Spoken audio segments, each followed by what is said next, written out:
Good evening, everyone, and welcome to Hope Elam. My name is Mike Schneider, and I have the privilege of serving as the operations director here. And so on behalf of all of us who call Hope Elam our church home, welcome. If you'll bear with me, I'd like to share a brief morsel of history. About 2-ish years ago, by divine appointment, I was introduced to Joe and to Karen, and got to hear about this dream, about this vision, about this program, which has become Change Course.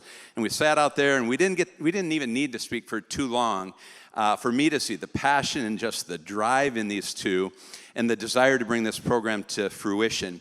So it didn't take us much longer here at Hope Elam to say, we need to open our doors and partner with them and welcome them in as part of our family. And they truly are. They are part of our family. We have grown to call them friends. We joke. We have a lot of fun. And we love the fact that they get to be a part of our family as well, as we watch this program blossom and be transformational for so many lives and for doing such great things for our community. So sincerely, on behalf of the Hope Elam family, thank you to everybody involved in the Change Course program, including those of you here tonight, to learn more about this amazing program. And so, without further ado, I'd like to draw your attention to the screen for an inspirational opening message. They had to drop me off at the front door of Yankton Federal Prison Camp and then drive on home to Des Moines. My wife was crying, all the kids were crying, and I was sobbing. And I thought, how could I have done this to them? It was one of the worst days in my life.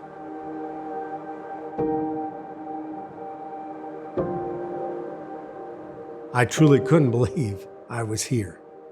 I didn't want to go in and meet the men that I was going to meet because I had a vision of what they were like when I was checking in as one of them.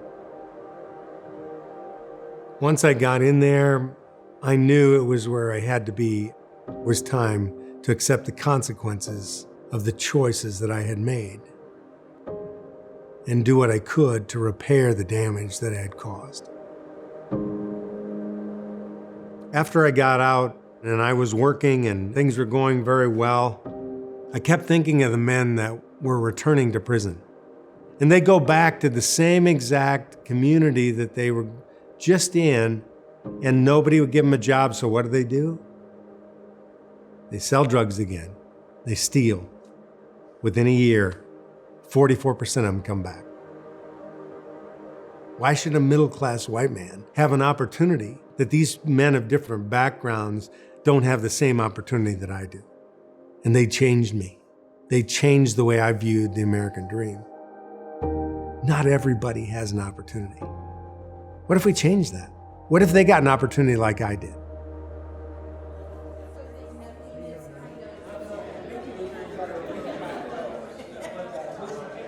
The vision of Change Course is to develop people out of poverty, to have a tremendous impact by taking the gifts and the talents, the beauty of that person, and developing it physically, spiritually, and mentally, and in a career field so that they can become the best person that they possibly can be, that they are a person of character that any employer would want to hire. Change Course is a 6-month personal and career development program for people who need second chances, often coming out of incarceration, addiction treatment, or stuck in the welfare trap. In Change Course, the first 6 weeks are personal development.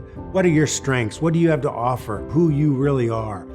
And after that 6 weeks, we go into a 2.5-month career skills development. And the career that is perfect for your skills and your passions give you those basic skills in the workplace.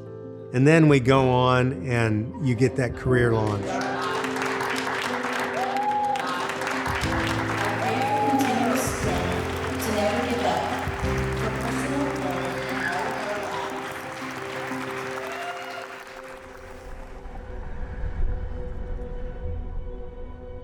When Jesus said, what are the 2 greatest commandments? The Pharisees said, love the Lord your God with all your heart, mind, soul, and strength, and love your neighbor as yourself. Jesus knew that it was going to take you out of your comfort zone. Loving your neighbor is inconvenient.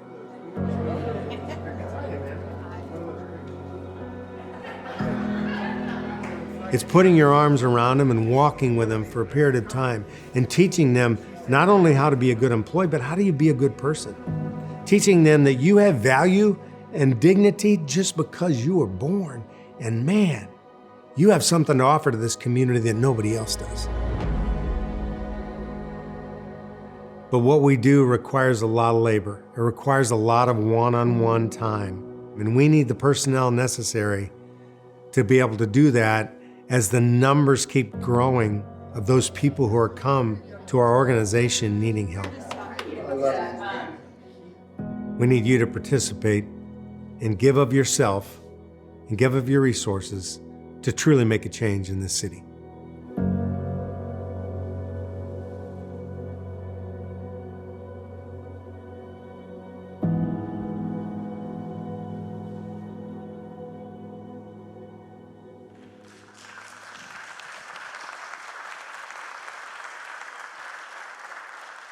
I want to thank Cabin 6 Films. Cabin 6 Films from Sioux City, South Dakota did that for us. And you'll see another video that is really about the heroes of the program.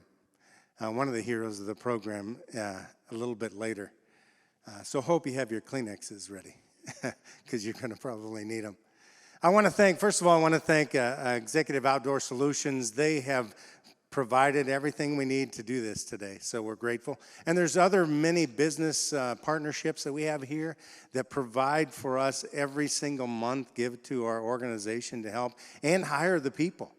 When we get done with the 6 months, we need to make sure they get good jobs, career jobs, that launches them out of their past and gives them a sustainable change. And that's extremely important. There's board members here that we're grateful for, old friends. I saw everybody talking in there, and I thought, some of these people I've known for 40 years. And it's so beautiful that we still have a relationship doing something together in this city and making a difference. One of the things that our foundational verse for what we do is in Isaiah 61:1, and it says, the Lord God has called us, has anointed us to bring good news to the poor, to bind the brokenhearted, to proclaim liberty to the captives, and to open the prison doors to those who are bound. Now, I hope tonight you hear those 4 things that we as a community have addressed. The relationships that I have with the guys that are going to speak have to do with each one of those different things. And tonight is about the power of community. That's how we change. It's not whether we believe on the right or on the left, or we are conservative or liberal. It's about people coming together for the purpose of giving people opportunity and lifting them up and helping them walk in a new life that they feel proud of, that they provide for their family and their homes. So I hope that you're inspired tonight. I don't think I could get any 2 better people to come speak to you guys. First guy I'm going to call up, Cam Middlebrook. Now, Cam, I happened to run into him at something. I think another person involved here introduced us. And all I knew right from the start is this guy's got a lot of energy. There's no way I can keep up with him, but if he can keep me a little bit from a distance, keep me informed. So he and I started talking about reform, and what they do is so powerful in the lives of people who need opportunity. So many times the system keeps people stuck in it. Why? It doesn't have to be that way. Some of these statistics are just crazy. You know that, like I said on that video, 44% of the people coming out of incarceration within a year go back. 44%. And we have in the United States has 5% of the world's population and 25% of the world's prison population. Even after the Justice Department says that after 5 years of release, approximately 67% of individuals released from jail or prison are rearrested. And within 9 years, about 76% are rearrested. We have to change that. One of the things that he'll share that they do is they go in and they say, let's make a change in probation and parole so that people aren't stuck in this system and they get opportunity, and you give them credit for doing the right things. And so he and I have a heart together for that. And I'm so glad to have him as my dear friend. I need a young guy like this to pick me up when I can't walk anymore. And so we're glad to have you. So welcome, Cam, will you? I appreciate that. Thank you. Yeah, you can. Good evening, everybody. Oh, man, that was weak, man. Y'all saw that video. Y'all just heard from Joseph. Y'all should have a little bit more energy than that, right? We're going to try this one more time, all right? And also, I'm trying to waste time so he can figure this out. So, good evening, everybody. Good evening. All right, that's better. Is that better, Rob?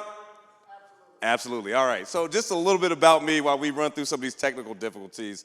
I'm a Des Moines kid. I grew up in Des Moines, although we'll figure it out. If not, I'll just go off the cuff.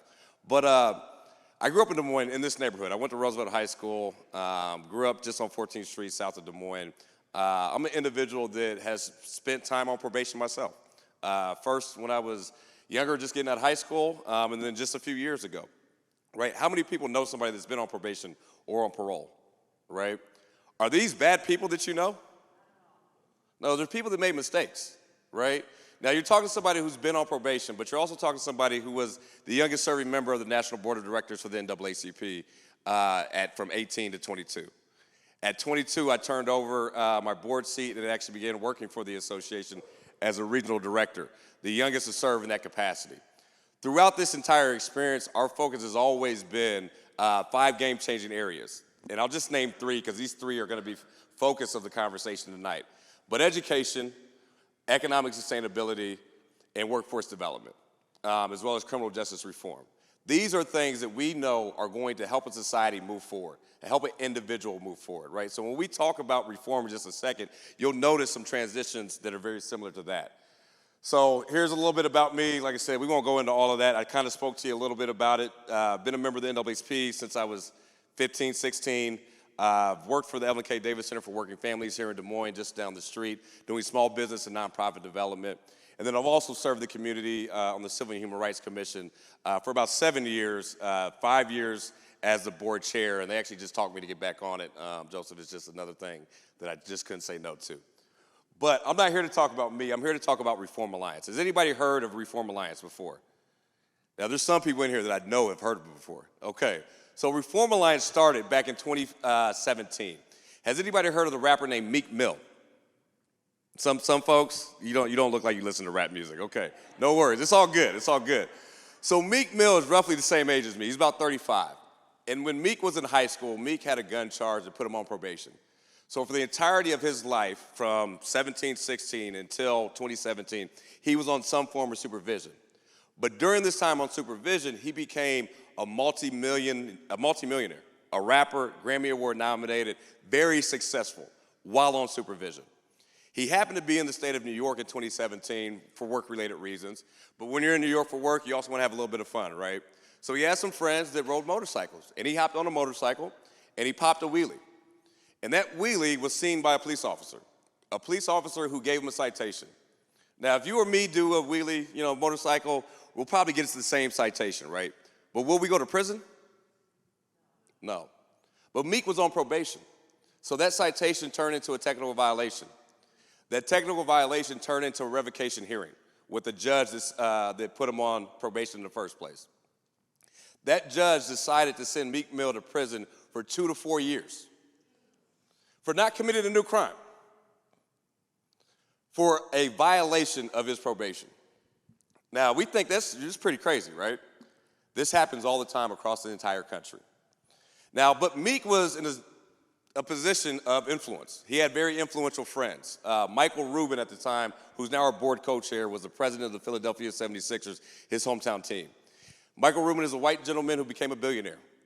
Meek Mill is a man from inner city Philadelphia who became a millionaire, but they lived 2 completely different lives. So Meek Mill asked Michael to come to that revocation hearing so he could see in person what he was going through. And Michael couldn't believe it.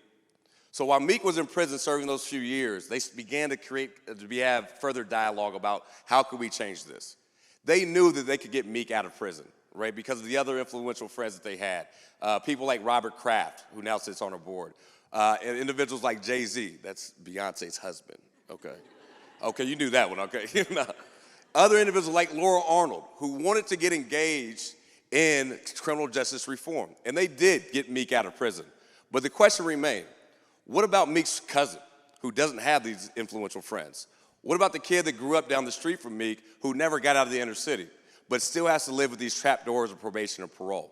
So that's why we decided to start the Reform Alliance, to be a criminal justice-based organization purely focused on reforming our probation and parole system. Our approach is four-pronged. First, we need to do this by building coalitions on the ground, right? We can't be a national organization coming into the ground trying to say we know how to do work better. Instead, we have to get in on the ground at the grassroots level and get in touch with organizations like Change Course. There's other organizations in this room right now who are members of our coalition. If you could stand to be recognized, I see Big Brothers Big Sisters of Iowa's in the room. I see Creative Visions is in the room. I see Urban Dreams is in the room.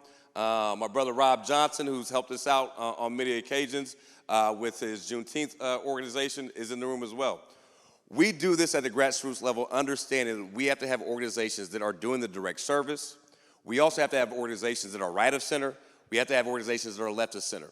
Because this isn't about politics. This is about common sense. We got so many individuals every single day living with this cloud over their head and the trapdoor at their feet. In addition to that, it's important that we change the narrative. What does it mean to be justice impacted? It means we made a mistake. But it also means that 99% of people who actually are involved with the justice system are going to come home one day. How are we going to treat them when they're home? How are we going to set them up for success, not only for themselves, but their families and their communities? And additionally, we have to engage the private sector, something that Change Course does very well, right? People need to get jobs at the end of the day. That's the only way they're going to sustain themselves. So that combination of creating pathways to education and employment is crucial for us. And all of this is embedded by doing this at a grassroots level. That's why we want to engage with so many people like yourself. Our policy framework is three-pronged. I won't go too deep into all of this. The one that I really want to focus on, though, is from effective to smart and from supervision to wellness. So what we are always looking at is how can we transform a probation or parole system that is going to be effective at the end of the day. That's not about being punitive, but more about truly rehabilitation. So that's why you'll see from supervision to wellness. A lot of our probation, or a lot of our bills that we pass across the country have some type of incentive-based provision in it, so we can encourage people while they're on supervision to do the things that we know drive down recidivism. And I'll talk to you a little bit about that here in a second. But again, I do want to mention Iowans United for Opportunity. This is our coalition that we've built with the members that stood up today. We have over 50 organizations, small businesses, nonprofits, reentry groups, workforce development groups, again, from each side of the aisle. I got organizations like the NAACP in the same room as organizations like American First Prosperity. I don't know if you know their policy measures, but they don't agree all the time. But they agree on this because they come to it for the right reasons. But the problems that we see in Iowa, number one is a workforce crisis. 32% of our businesses are reporting vacancies. As of February of this year, that's 60,000 jobs that are open. And that's higher than the rate of unemployment that we have right now. But on any given day, we have 26,000 people on probation that we need to get back into our workforce. Not only because our businesses need it, but they need it in order to sustain themselves. Their families need it, their children need it, our communities need it. In addition to that, you'll notice that 5 to 7% of Iowans on probation only have a high school education. So we have two focus areas. We got to get them upskilled, and we got to get them back to work. So the way that we do that is through our solution, which is House File 349. This is an earned credits probation bill. So in essence, once we get this passed, this is how it will work. If I'm an individual on probation, I'll be able to earn time off the back end of my term 3 different ways. The first being a discharge credit. So for every month that I'm in compliance with the terms of my probation, whatever they may be, I got to go to a class, I have to drop a clean UA, I got to go speak to my probation officer. If I'm in compliance with those terms, I'll be able to earn 14 days off the back end of my term. With this credit, what we're doing is incentivizing good behavior while on supervision. But the second and third credits are the ones that are most impactful to me because these are indicators that we know drive down recidivism. The first being an education credit. So for each academic achievement, and you could think high school diploma, high set equivalency, 2-year, 4-year degree, or even a vocational skills-based training. For each academic achievement, an individual is able to earn 90-day reduction to their term. So just imagine an individual going through the 6-month program at Change Course. Upon completion of that 6-month program, that's an academic achievement. In 6 months, they've earned 6 discharge credits, and they've earned a 90-day reduction to their term based on that educational achievement. The last being the workforce credit. So I've earned all of that going through this program. Now I've been connected to an employer in a career-based job, right? Not just a job, but something that I can really be successful at. For every 6 months of employment at that institution, which we say only averages about 30 hours a week, an individual can earn an additional 30 days. Again, all of these credits are cumulative. So they're earning their time off while they're on supervision and doing it in a way that we know is going to set them up for success for themselves, for their families, creating stronger family units and safer communities at the end of the day. Where we're at currently, we introduced this bill last year in the 2023 session. Through the work of our coalition, we were able to pass the Iowa House of Representatives by a wide margin of 93-1. Yeah, give it up, guys. They don't always agree on everything up there.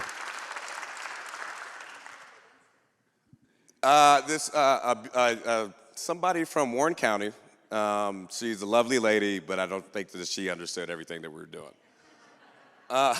Thank you for that question. But, so, as you all know, you got to pass one house, you got to get to the other house, you got to go through that committee process. So we went over to the Judiciary Committee in the Senate. We had several subcommittee hearings on this because we had some senators who were just not convinced. So we brought in 23 of our 50 organizations to speak to them during our subcommittee hearing and to tell them, hey, we don't agree on everything, but we agree on this. We agree on getting people upskilled. We agree on getting people back to work. We agree with getting people off of supervision as quickly as possible. We were able to pass our subcommittee. We were able to pass the Judiciary Committee with a unanimous vote. Unfortunately, the Senate has yet to bring this to a vote to the entire floor, okay? So we're about a month off the session, right? And because Iowa's on a 2-year cycle, this is the last chance we had to get this bill done in its current iteration, or else we have to start over from ground zero, okay? Gotta love politics, right? So what we're asking folks to do is to take action. Number one thing that folks can do right now. Who has a cell phone? Do people still carry cell phones? What I want you to do, I want you to take out your phone, and I want you to text REFORM, REFORM, to 81411. And I'm seeing some folks that are not digging for their phones, so I'm going to wait for you. But take your phones out and text REFORM to 81411. This puts you on our membership list. By doing this, you all become reformers. So as we have updates throughout this legislative session, as we have updates in the coming years, you guys will be actively engaged with our Reform Network. In addition to that, we always want more members to join our coalition. We need more Joseph Johnsons in our area. We need more Dwight Jacksons in our coalition. So if you have an organization, a business, a nonprofit, a reentry group, or workforce development group, any group that you know touches justice-impacted individuals, it could be your church home, anything, we want to get connected with them. I'd encourage you to visit iowasunited.com. This is where you can see a list of some of our other coalition members. You can also get more information on the bill specifically. But this is where you can also go to get connected directly to me so we can get you joined into our coalition. And it's not a whole lot of work, is it, Joseph? We have one meeting a month, and I like time. It's 30 minutes. It won't be any longer, and it won't be any less. This will get you the opportunity to get connected to your other coalition members, as well as receive updates of our legislation. Lastly, we need people to share their stories. I was talking to a couple people early, how important stories are. One thing I've learned over the past year and a half, I can go up to that Capitol and I can give them folks all the data in the world, but they're gonna pick and choose what data they wanna receive based off of whatever narrative that they wanna portray. What I have come to the understanding, though, is when people give their testimony, that has the ability to change hearts and minds. So we're always looking for individuals that have a story that matches the legislation that we're focused on, so somebody on probation. But I really want stories from anybody who's been impacted by the justice system. Because whether we pass this bill this year or next year, we know that there's more fights to be had. And the way we identify what legislative attacks that we need to put forth, we have to see what issues are resonating in our community. Where there are systematic issues, where there are opportunities for change. And the only way we can do that, and I believe a true and deep way, is by hearing from our public who are going through situations with the justice system. So we're always asking people to share their story.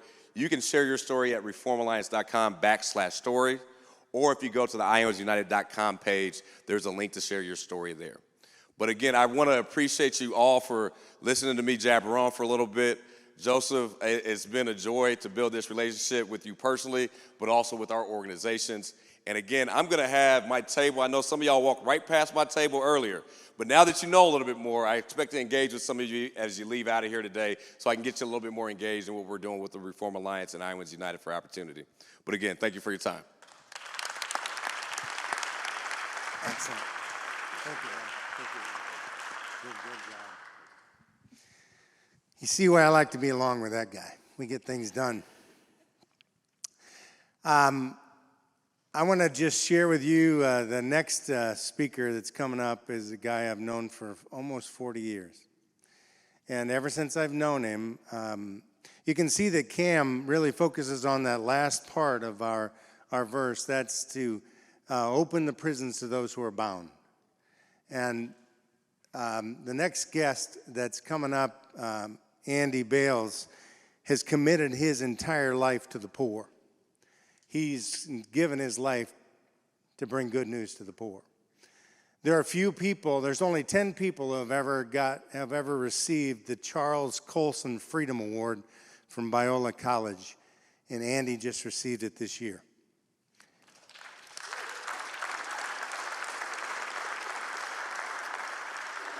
Andy has literally given his health and his life to the mission of helping the poor, and for the last 20 years, he was the CEO of the largest mission in the country down in Skid Row in Los Angeles, California, and has done amazing work down there.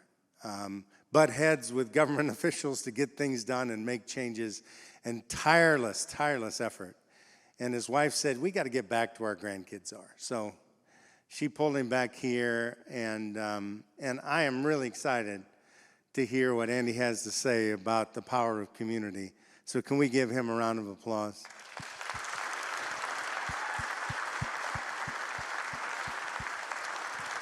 I love you, brother. Thank you. You're good, man. Wow. Thank you, Cameron.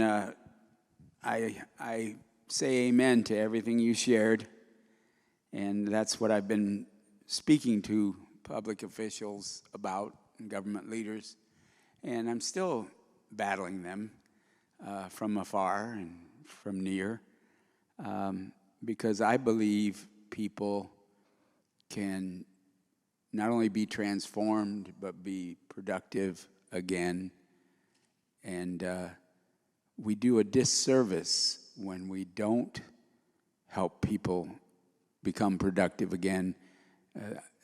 I won't spend much time on it, but there's a policy coming to Des Moines, and it's already taken over all of LA. In fact, it's ordered by the federal government, the state government, and the local government that the solution for homelessness is a permanent unit funded by taxpayer dollars for the rest of your what could be a short life, because it allows alcohol and drugs to freely flow in that unit.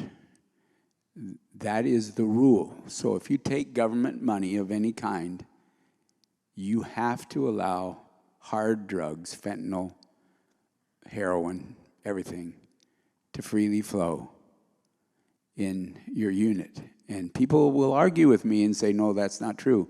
That is true. That's in the law, that you cannot interfere with somebody's use of hard drugs in their unit or in their shelter or anywhere that takes government funds. It's called the harm reduction policy. It should be called the harm enhancement policy. So that's the policy I fought for 10 years, at least, and it's the policy that I will fight as it arrives in Des Moines, because it's here. And it's the reason LA leads the nation in homelessness. 50% of street homelessness in the United States is in California, which is crazy. It's the only state to double down only on housing first harm reduction policy. So other states and other cities like Des Moines have enough common sense to say we need shelter, we need tiny homes, we need transitional housing, but the government quit funding those options in California until 50,000 precious souls ended up on the streets. So that's what I fought against until my wife said, I'm going back to our redheaded grandgirls, and you can join me if you like. And I decided it was an offer I couldn't refuse. So I came to Des Moines, but Bonnie planned on me retiring with her and enjoying the grandkids, and I just wasn't ready to retire. So I started being open to a job, and I got a call from an old friend who said, there's an opening for a job that you might love. It's in your old neighborhood, 8th and College in Des Moines, across the street from Moulton Elementary. And I said, yes, I want to prevent homelessness. I want to prevent young people from, I want to cause them to be successful and productive and brilliant and prevent them from struggling in homelessness. So I took on the job at CFM.org, which I asked Karen to give you my card because we want to be part of your coalition. But we want to prepare people to be successful because, we love comeback stories. Anybody love a comeback story? I love comeback stories. That's my favorite movie is Ben-Hur. I wanted to name my son Judah Ben-Hur. My wife didn't allow me to. She's a brilliant, wonderful, beautiful woman, and smart probably. He would have been the toughest guy in the neighborhood if I'd named him Judah Ben-Hur.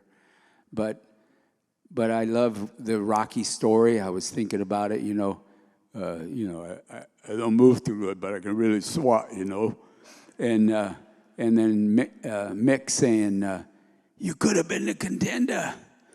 And what he's saying to Rocky is you could have had it all, but you made a mistake. You threw away your life. But the key is for Rocky, it's never too late to make a comeback. People who make a comeback, like Joe, like many of the graduates, like Tiffany, you're going to see, they are my absolute heroes in life because they have overcome so much. A lot of people give up when they're overwhelmed, and it seems impossible. But with a community like Change Course and a community like Cameron and others fighting for you, there's an opportunity to change your life. The meaning of change course or repentance or whatever you call it, the word is metanoia. I used to use it for all my passwords, but I don't anymore. And metanoia means a 180. You do a 180 in life. You do a total reversal. Repentance isn't I'm sorry for what I did. It's I'm sorry and I'm going to live completely differently than I have in the past. And I was hanging out with the kids on the playground the other day, and I got a kick out of a little guy who made a comeback, but Jay, I'll call him. He second grader, and he's a great soccer player, but he challenged a 6'1" beautiful African woman to a race. And he was crying, sobbing in the corner, and the kids were making fun of him and laughing at him. And I went and sat with him, and I said, Jay, you just never want to take on a woman with long legs who's older than you. You'll develop soon enough, and then you might be able to win, but you never want to do what you just did. But I love your courage. And he just wiped his face crying and said, I want to race her again. So this time he raced her, and he got third place, again losing, but he didn't cry. He made a comeback. And we had another little guy who My first day on the job, he checked out. He was traumatized. Something happened. I didn't know whether he was autistic. I have a nonverbal grandson who's 9, and he just doesn't speak. And I didn't know what was going on, but they asked me to read him a book about the sky, and I read him a book about the sky, and he wasn't listening very well, but then he started coming around listening, still didn't say a word. But when we got done with the book, and this was 3 months ago, over 3 months ago, when he got done with the book, he went over and started winning at his favorite game and was trash-talking everybody, so I knew he was all right.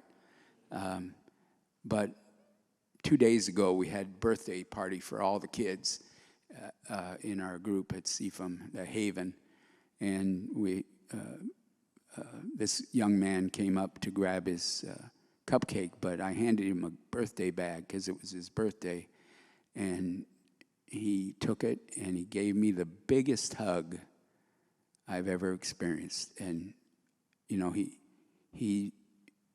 we are helping kids make comebacks that have had a lot going on in their life. How many of you have been shaped and learned and made a positive move from failure?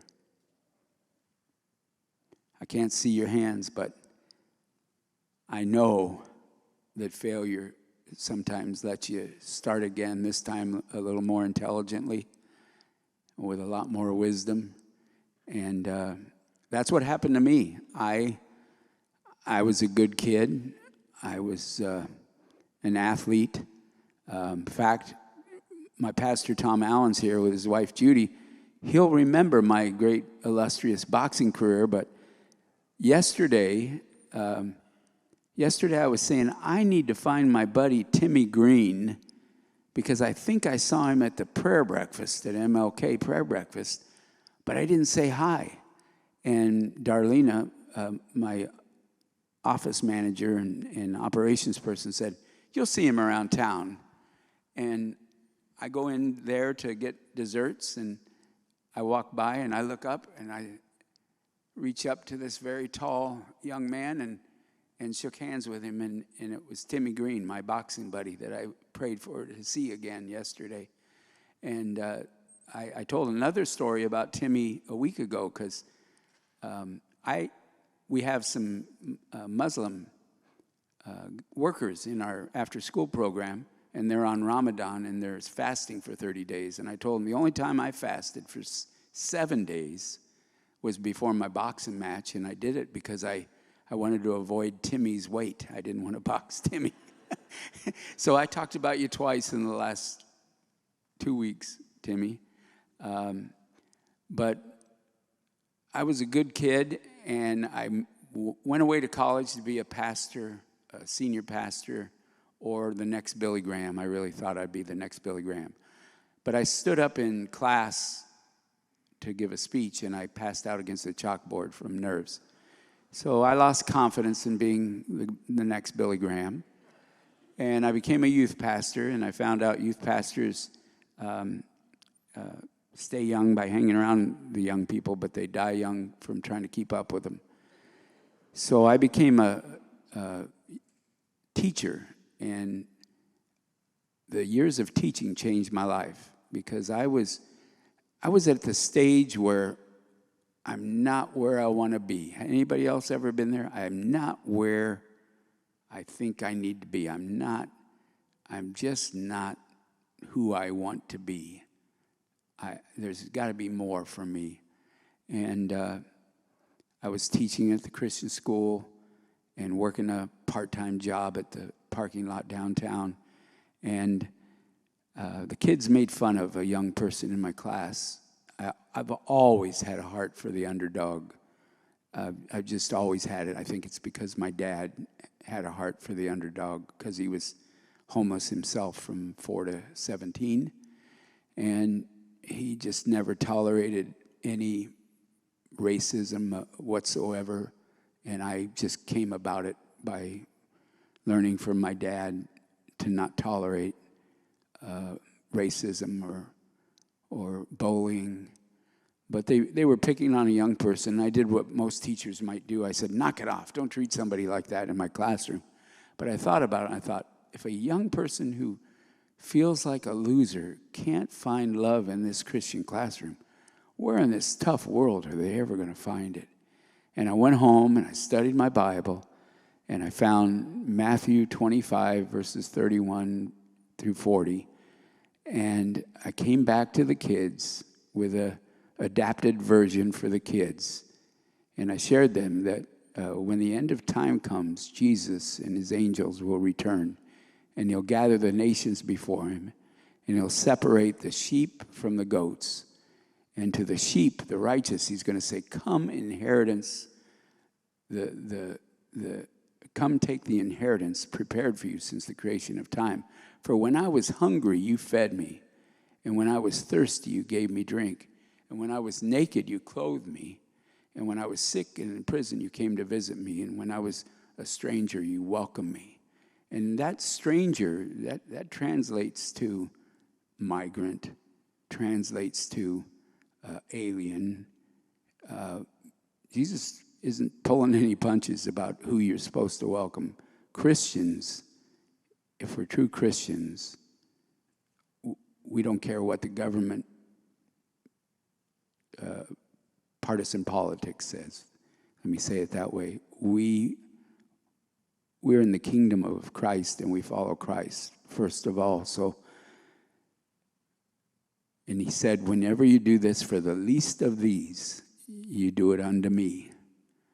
And I shared that with the young people, and I added to it. Theologians have criticized me. It's okay. I believe that how it translates is whatever you do to another human being is what you're doing to God himself. If you give a person food, it's like giving food to Jesus himself. If you turn your back on a person who wants food, it's like turning your back on Jesus himself. If you give drink to a thirsty person, it's like giving a drink to Jesus himself. If you turn your back on a person, it's like turning your back on Jesus himself. And I stretched it. I said, I believe if you say a hurting word to an already hurting person, you're saying a hurting word to God himself. And you might start to argue with me, but I would ask you, what's the worst thing that you could do to a parent? Anybody have an answer for that? Speak up. Hurt their child or say something bad to their child. When you say something bad to a child, you're in trouble. I had a soccer coach who said something bad to my child. My child didn't tell me for 3 years. My son finally opened up to me and said, when I was 9, we did skins and shirts soccer practice. And the coach looked at me when I was 9 and said, Abe, you're disgusting. What do you think might have happened to that coach if he'd been in the room at the time? I was so unhappy. The worst thing you can do to a parent is mistreat a child. The worst thing that we can do is mistreat a son or daughter or granddaughter or somebody's child who happens to be in front of us asking for help and needing a lift. We need to be instruments of love, and we need to be people who bring about hope of a second chance, a recovery, a comeback, a return to productivity. One of the worst things we could do is place somebody in an apartment the rest of their life with no expectations. I love what you're doing, Cameron, where you're preparing people for the world and making a comeback and telling them that there's a chance at a comeback. And we need to be, the world will never understand comebacks like we do. We have the power of Christ and the community to help people make incredible comebacks. heroic stories. And I want to salute Joe and Change Course. You're doing exactly what needs to be done, and it needs to be replicated throughout America. And that's what I've been telling everybody, that we cannot sustain taxpayer dollars paying somebody for the rest of their lives with no expectation or return. Not only is it not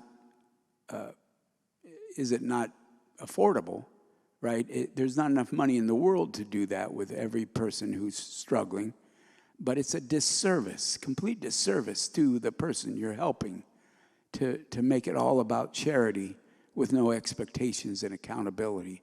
So I applaud Change Course, and it was an honor to come and share a little bit with you. And thank you so much.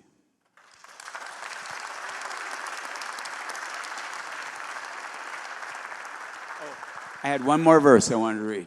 Okay. If you're wondering why a guy like me is still alive, I'll read you the verse. I didn't even get into my health issues. That would take all night.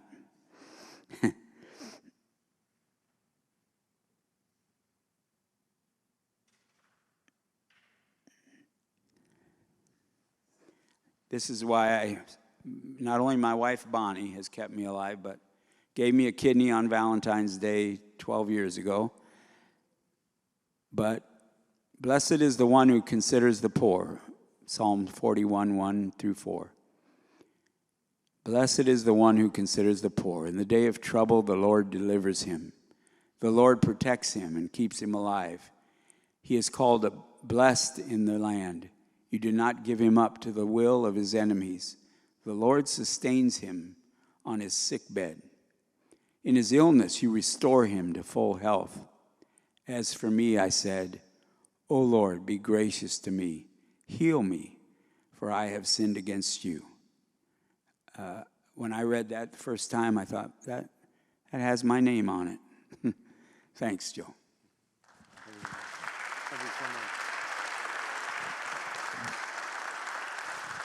I tell you, I remember when you were in Bethel, before it was Hope Ministries, and you'd go downtown under the bridge and you'd put a person that needed some shelter on your shoulder, you carry them in.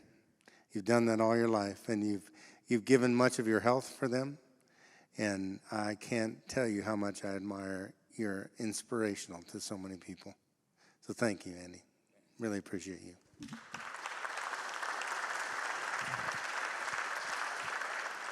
Well, let me go through. You got a packet, and before we finish up tonight, we've got one really special video to show you. But before we go through, we send you a packet, and I'll kind of go through what you got in your packet. You can see by what we've done here today that it requires people who can really focus on where their lane is. When they focus on their lane and you do it together, you can powerfully change the community. And that's exactly why I like to connect with Cam, and I like to connect with Andy, because each of us have our area where we're just going to stay in that lane. The needs are great, folks. The needs are really great for the demographic that we serve. And if each of us get together in our strengths, man, we can do something. We can make a difference, and we can alleviate poverty in this city. And we can't expect the government to do that. It doesn't work.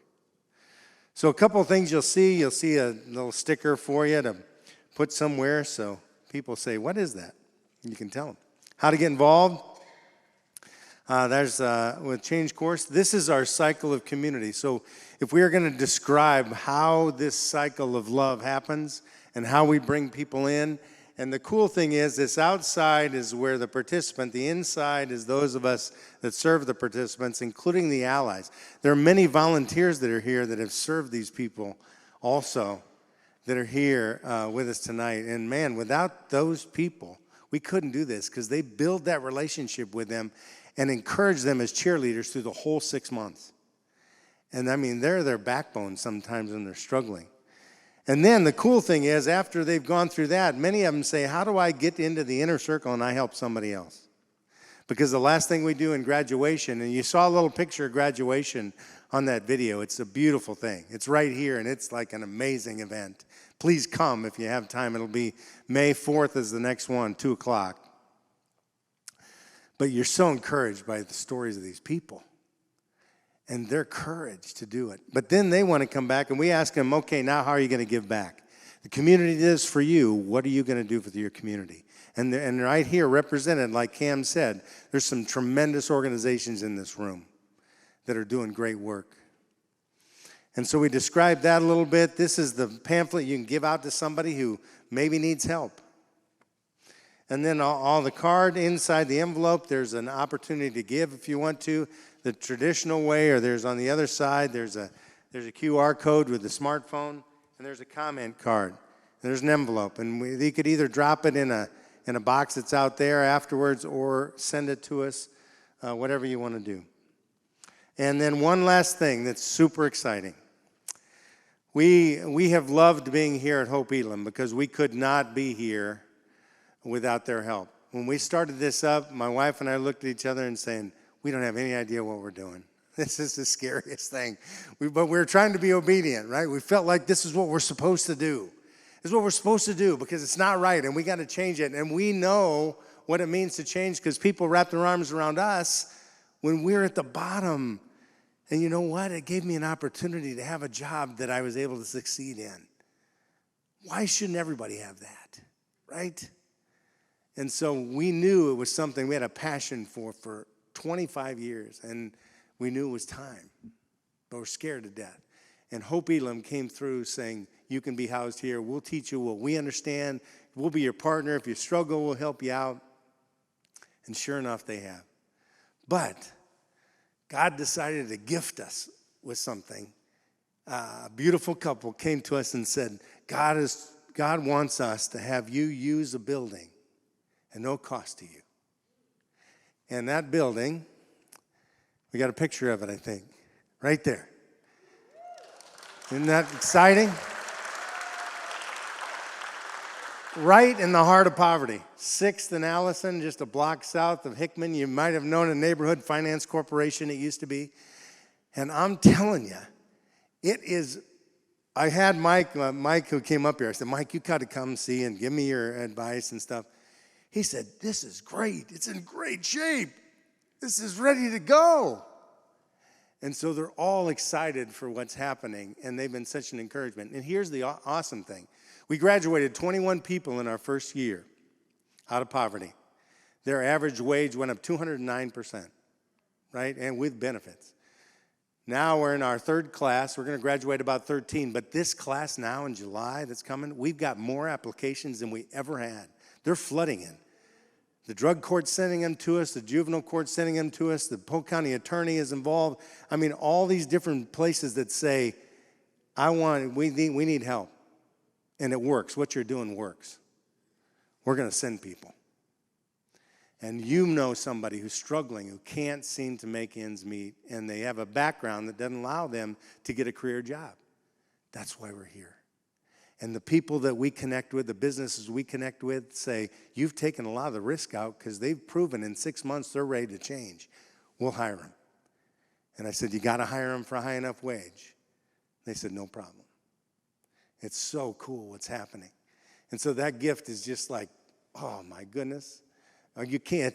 We're gonna have a celebration there as soon as we get in there May 1st, and all of you people will be invited to come see it. But we have work to do, and that work is just going to grow. And the work is giving opportunity for, just like Andy said, comebacks. I love that, comebacks. And we've got one of the greatest comeback stories for you to finish this night on, okay? Tiffany, will you come up here? Karen, why don't you come too? Tiffany was graduated our class, our last class. And Cabin 6 Films did a story on Tiffany. And we just got it yesterday, and she hasn't seen it yet. And she said, I probably look stupid. I probably didn't do good, and stuff like that. And we just want to watch it all together. Can we? We just got it yesterday. and you'll see. So let's step back here and I grew up in a house filled with addiction. You grow up and you learn what you live. You know no other way. There was a lot of pain, and I didn't know how else to fix it myself but to mask it with drugs and alcohol. So when I was 13, I started smoking weed. I started doing pills and doing meth. When you are so lost and broken and you feel empty inside, you're gonna try anything. And the drugs, it was the cure-all at the moment.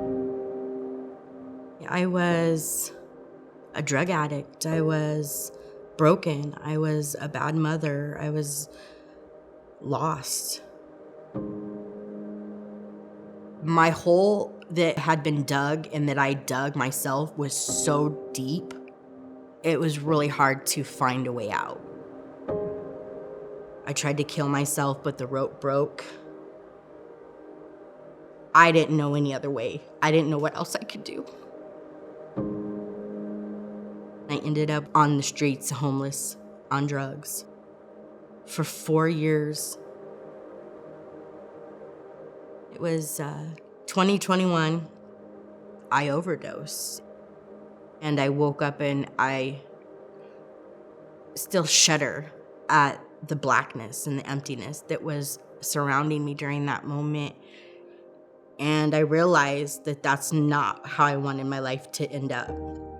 And I decided right then and there that it was time for a change. I started looking up sober living places in Des Moines, Iowa. The very first one that popped up was Hope Ministries for Women and Children. While I was in that program is when I started to learn and find out about Change Course. It was Danny who first reached out. She made me feel like, this was my purpose. This was something that was in my future.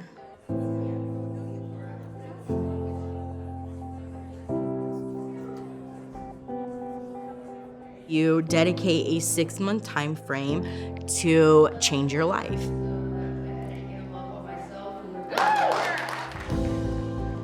So it's a personal development class that you take where they teach you how to step outside of your element. They teach you how your story becomes yours and becomes powerful. After the 6 weeks is up is when you start to step into your career path. You can go and do in-person classes. They also help you get set up onto online classes. So you have access to the internet, access to a laptop, access to print.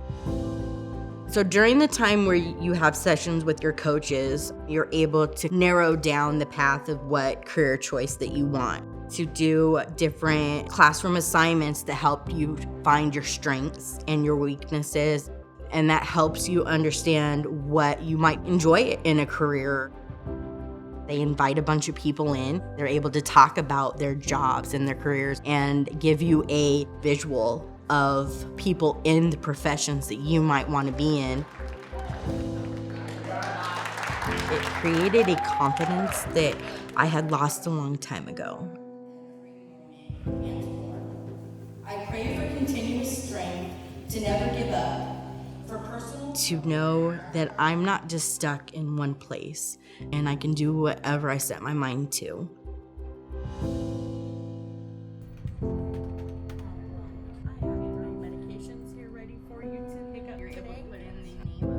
It gave me a support system, a family that is so close and so faithful. God has just been there for me. He has not let me down in this.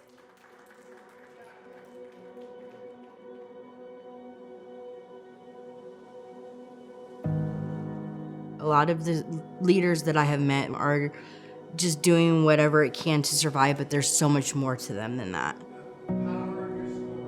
These leaders, they don't want to be the same people that they were before. They desire to be so much better. This program gives so many people an opportunity to do things in their life that they never even dreamt they could do, to have a support that they never even knew that they could have. We live in a world where most of us see the negative, and we see how the things we used to be, we see what we used to do, we see who we were. But Change Course helps you to become and to see who you can be.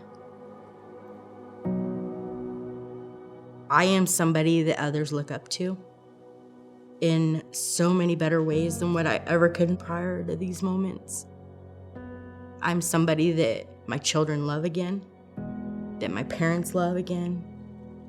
I have so many opportunities where the world is just at my fingertips and I'm able to step into it. And I can't wait to continue and see where it goes.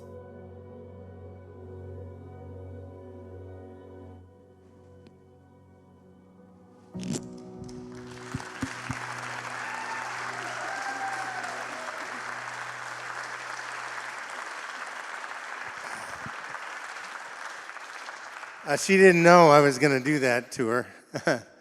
I did ask her beforehand, and I said, if you absolutely don't want to, that's fine. But these are the heroes.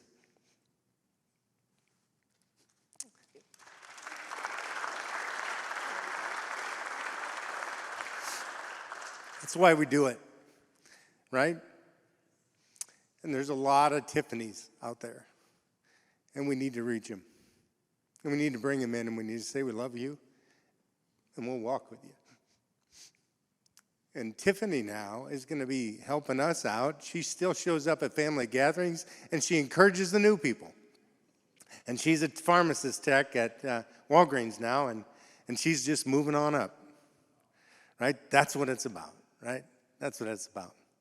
So I can't tell you enough how thankful we are. And do we have any leaders that are here sitting down that are currently here? Will you stand up if you're leaders that are here right now? Are there any leaders in the room? Oh, they're in the hallway. Oh, yeah. Well, I thought I saw some of them that are part of that. We call our participants leaders because we're just helping them be leaders of their life. We're just support. And then the volunteers, they're allies. They're going to cheer them on.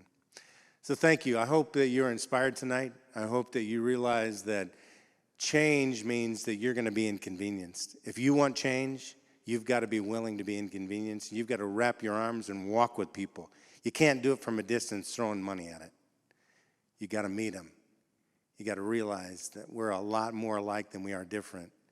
And then we got to say, let's do this together. And then all of us that can make a difference join together in our strengths, and we change this community. We change this community. We don't need the government to change poverty. We need people who will walk with other people. So thank you for being here. God bless you all, and we hope that you just keep up with Change Course. Will you? Thanks a lot.